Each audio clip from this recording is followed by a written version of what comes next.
Hey, what's up? My name is Dyro. We're here today at Veld 2015. Shout out to A&R Report. I wasn't a DJ back then. I was only a producer. I was making music in my bedroom. I was just like a normal kid. But because I was releasing music, people wanted me to come play at shows and also Hardwell at his shows because he was doing the Revealed label nights. And yeah, I just started playing, you know. I just got thrown into the deep. I didn't know what I was doing, but you know, making a lot of hours and yeah, just doing a lot of shows and taking all the opportunities and kind of grew into it. It wasn't really a choice or like an inspiration. It just happened, you know. I was happened to make music and, you know, it was just a hobby and it still is for me.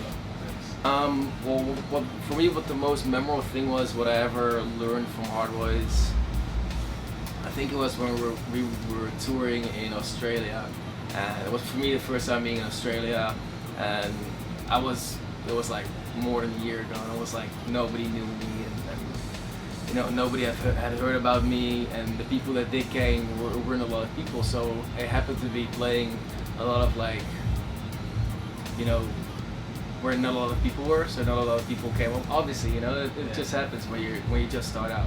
And I'm a person that I turn into myself, and I can really get, like, you know, into myself, just want to play the show and then go home, you know. And one of the most memorable things was when Hardwell told me, he was like, even if there's so little people, but you should do extra your best because those people came out especially to see you.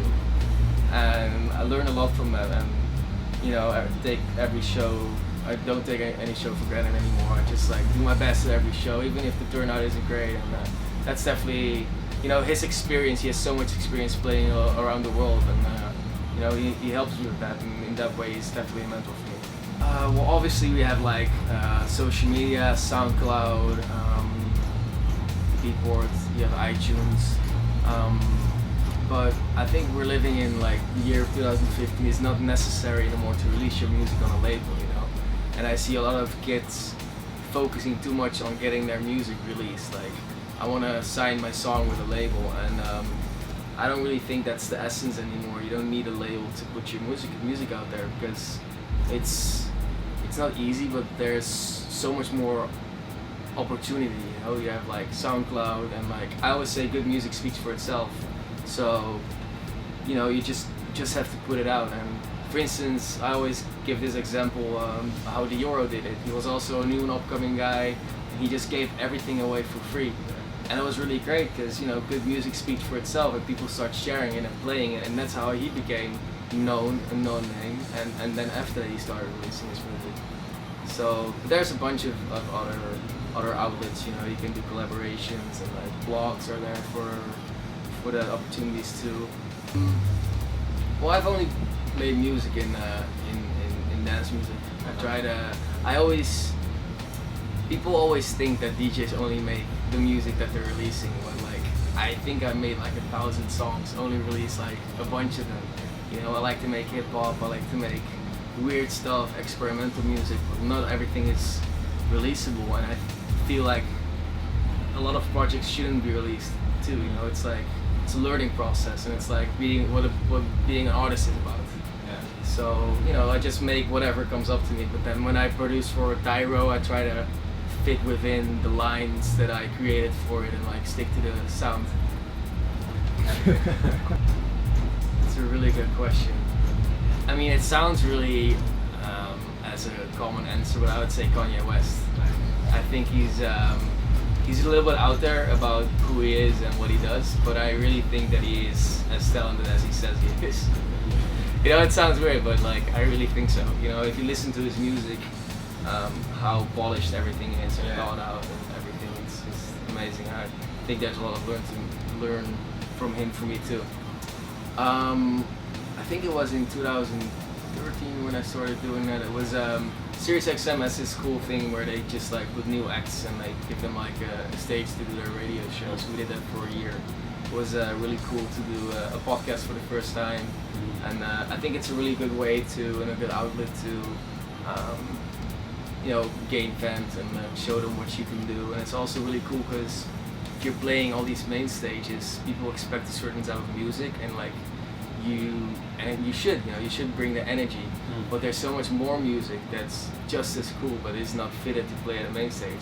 But I still support it and listen to it, and I draw my inspiration from it. So with a podcast, you could put like a lot of different music on there that you wouldn't play at a main stage show, but like you can put in your podcast. So that's really cool about that. Well, I started making music, and I still think that my heart is with producing music. I always, when I'm on the road for a long time, I'm always excited to get back in the studio and work on new music.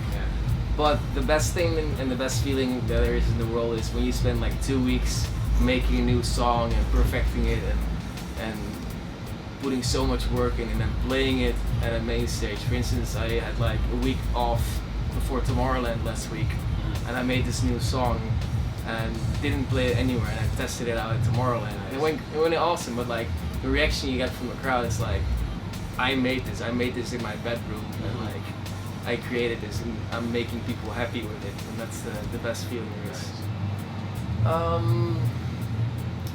I recently did a tour in Asia, which was really inspiring for me.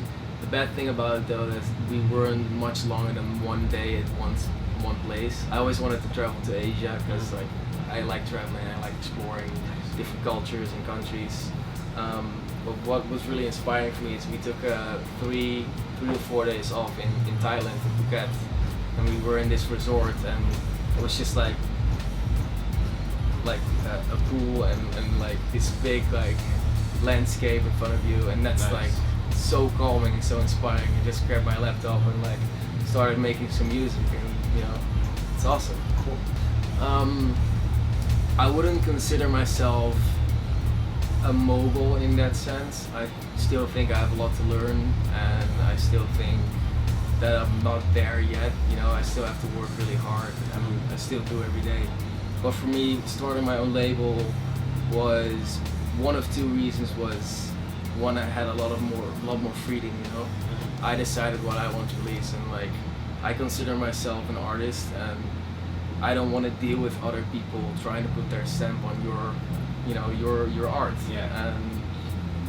And doing my own label gave me the freedom to just do whatever I wanted. And it gave me so much freedom, and like everything started to get better from there. And also the second thing was, for me, it was just a really cool opportunity to finally give back, because I got a lot of opportunities, because not only because of my music, but like also because there's people out there that just do it. You have Hardwell with his label, and he gave me the opportunity to release my music.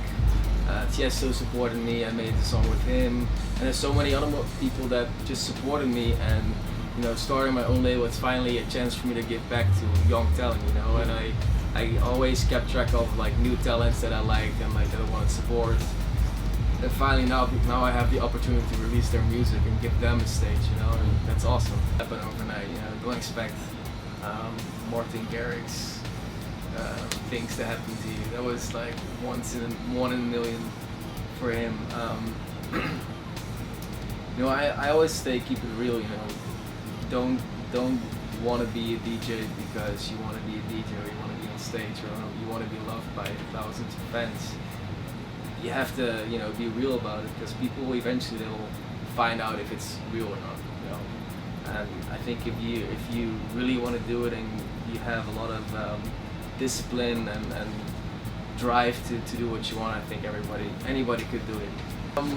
I studied engineering, industrial design before I started touring. Actually, the last year, like my finals, I was on tour, and I would fly home to do my finals and fly out again. And obviously, I failed at first, but I got the chance to do it over, and I got my degree eventually. So I guess I would do something with that, more like design, still creative work. I think that's the essence. I'm a creative person, so I would like to do that. What I always dislike, like looking at this entire scene, and I never take my opinion as fact, because it's just an opinion. Everybody has an opinion, and nothing is the right way to do it. Everybody has their own way.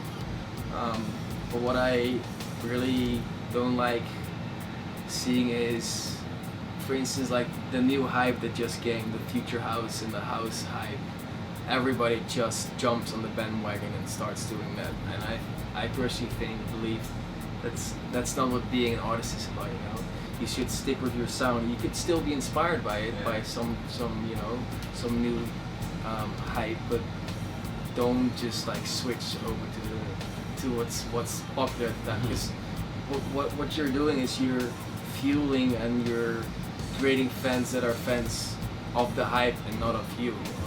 And those people won't be remembered in the first place. So I think if you're doing your own stuff and stick to your own sound and do you, I think you're doing more of a long-term thing, and I think that's what I want to be remembered of. You know, a person that did his own thing and didn't care about what anybody else was doing and what they thought of him, and just did him. Hey, what's up? My name is Dyro. We're here today at Veld 2015. Shout out to A&R Report. Thanks for having me, and I'll see you next time.